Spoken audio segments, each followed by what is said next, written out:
तो ये सब क्या चल रहा है, ये देश में प्रजातंत्र बचेगा कि नहीं बचेगा। जहाँ महाराष्ट्र के चुनाव की अगर बात करूँ तो पिछले 5 साल के अंदर 32 लाख नए वोटर बने लोकसभा चुनाव तक, लेकिन लोकसभा चुनाव से विधानसभा चुनाव तक आते आते केवल 5 महीने के अंदर 39 लाख वोटर बन गए।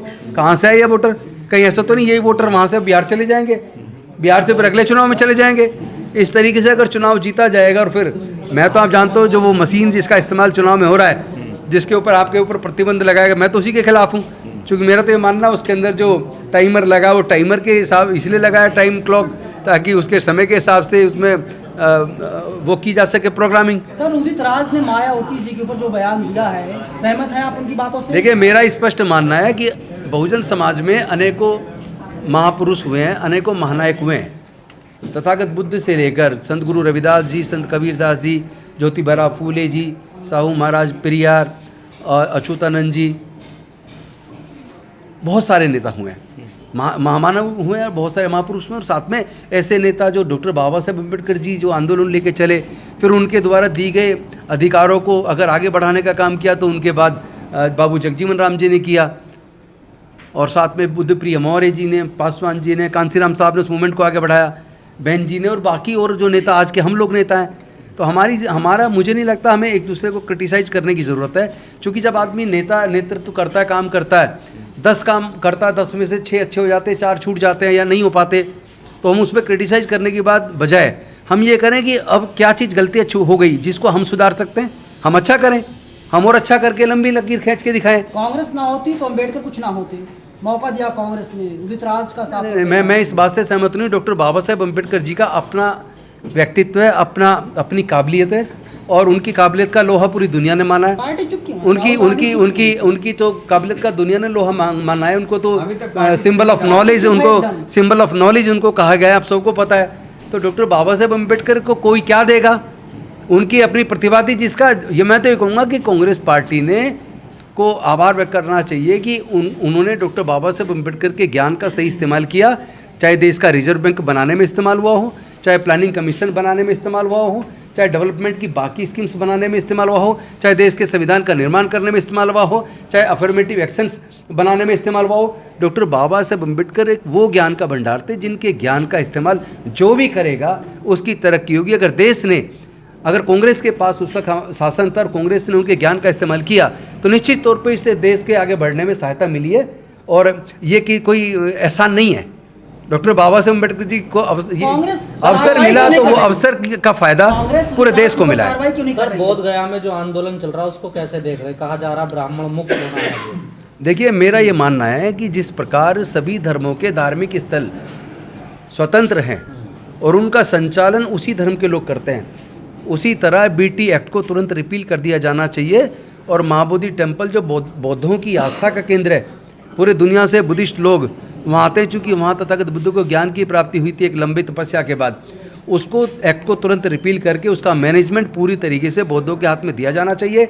12 तारीख से वहाँ पे अनशन चल रहा है, उससे पहले भी बनते सुरई ससई जी के नेतृत्व में 25-30 साल पहले लंबा आंदोलन चला था, हम उसमें भी शरीक रहे थे।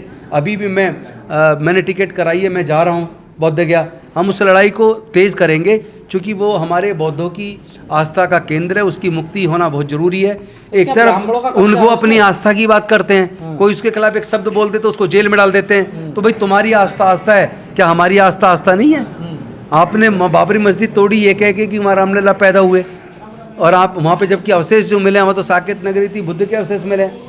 लेकिन आप बुद्धिज्म महाबोधि टेम्पल के बारे में तो पूरी दुनिया को पता है कि वो बौद्धों की आस्था का केंद्र है, वहाँ तथागत बुद्ध को ज्ञान की प्राप्ति हुई थी, और वहाँ सम्राट अशोक जी ने महाबोधि टेम्पल बनाया था। उसके बाद गुप्त काल में दोबारा मंदिर बना, उसके अंदर ब्राह्मणों का क्या काम? उसका पूर्ण संचालन और नियंत्रण वो बौद्धों को मिलना चाहिए, और हम उस लड़ाई को तेज़ कर रहे हैं।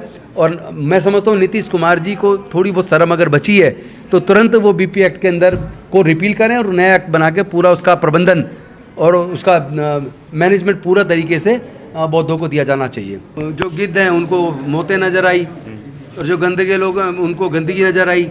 तो मैं समझता हूँ कि आप नफ़रत की बातें करते, चूँकि आप अंदर से नफ़रत से भरे हुए, आपकी बातों में कोई तथ्य नहीं है। बात कुछ करनी है तो आप बताइए ना कि वहाँ वास्तव में क्या कई बार आग नहीं लगी, क्या वहाँ पर स्टैम्पिड नहीं हुआ, क्या वहाँ पे लोग दबके नहीं मरे? क्या वहाँ लोग इस तरह की वीडियोज नहीं आई कि नदी के किनारे पे बैठ के लोग सोच कर रहे हैं वहाँ गंदगी फैली हुई? क्या सच नहीं है? और फिर ये आप सच मानिए ना, जब ज़्यादा संख्या आप इनवाइट कर रहे हैं, रोज़ टीवी पे 24 घंटे ऐड आ रहे हैं और लोगों को बताया जा रहा है कि ये दोबारा नहीं आएगा, 140 साल में आता है, दुनिया से ये आया वो आया, इतने लोग आ रहे हैं, उसी को देख देख के अगर लोग जा भी रहे हैं और आप उसको 10 गुना जितनी संख्या आई है उसका कम से कम 5 गुना बता भी रहे हैं, तो लोग तो जो आ रहे हैं, आप खुद समझो इतनी बड़ी संख्या को नियंत्रित करना या उनके लिए व्यवस्था करना कोई आसान काम तो नहीं है। और दूसरी बात, ये तो आस्था का सवाल है, तो वो व्यक्तिगत है, उसका प्रचार किस लिए? ये तो एक तरह का इन्वेस्टमेंट हो गया। ये तो माल बेचने वाली बात होगी। जिस तरह कंपनियां अपना माल बेचने के लिए टीवी के ऊपर ऐड देती हैं, उसी तरह आप भी बार बार ऐड दे रहे हो, तो आप अपनी राजनीति के लिए कर रहे हो। इसमें आस्था का सवाल नहीं है, इसमें आपकी राजनीति का सवाल है। आपको सपने रात दिन प्रधानमंत्री बनने के दिख रहे हैं और इसलिए आप अपनी खुद की ब्रांडिंग इस आयोजन के माध्यम से कर रहे थे, ये मेरा मानना है। फोटो तो हटा दी गई है सीएम कार्यालय से, दिल्ली सीएम कार्यालय से अम्बेडकर। देखिए, ये कोई नई बात नहीं करी। भारतीय जनता पार्टी की सरकार ने संसद भवन के अंदर जो एक लंबे आंदोलन के बाद 1964 से 67 तक आंदोलन चला, 67 में बाबा साहेब की प्रतिमा सुप्रीम कोर्ट में लगी, लेकिन बाबा साहेब की प्रतिमा और बाकी कुछ महापुरुषों की प्रतिमा वहाँ से हटा के कोने में लगा दी। वही अब यहाँ किया कि पीछे से हटा के साइड में लगा दी।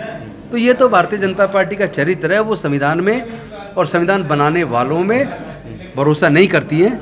आतशी आंदोलन कर रही हैं, करना चाहिए उनको, लेकिन आंदोलन करने के साथ साथ उनको ये भी देखना चाहिए कि क्या डॉक्टर बाबा साहेब अम्बेडकर जो सभी वर्गों को उनकी हिस्सेदारी भागीदारी देना चाहते थे, उनको न्याय देना चाहते थे, क्या आतिशी जी की सरकार या अरविंद केजरीवाल जी की सरकार ने वो सब दिया?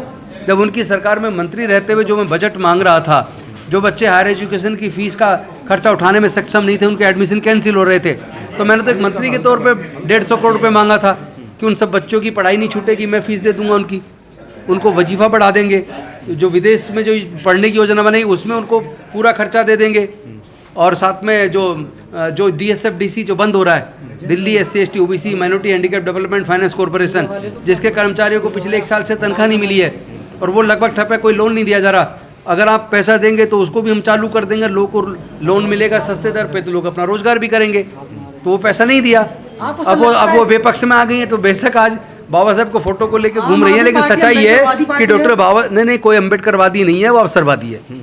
सर, ईवीएम को लेकर जिस प्रकार से अमेरिकी राष्ट्रपति ट्रंप ने बयान दिया, सर उस पर क्या कहना चाहेंगे? नहीं, वो तो स्पष्ट कहा उन्होंने, जो उन्होंने $2.1 मिलियन जो दिया है, अब वो कह रहे हैं अपने दोस्त को दिया, तो अब दोस्त बताए, अब दोस्त बताए ना वो पैसा दिया कहाँ गया, कहाँ खर्च हुआ, किसका टर्नआउट बढ़ा, क्या वजह? कहीं ऐसा तो नहीं है जो शाम को आता था 6 बजे तक इतना वोट पड़ा और 1 घंटे बाद वो 10%, 6%, 7% बढ़ा दिया।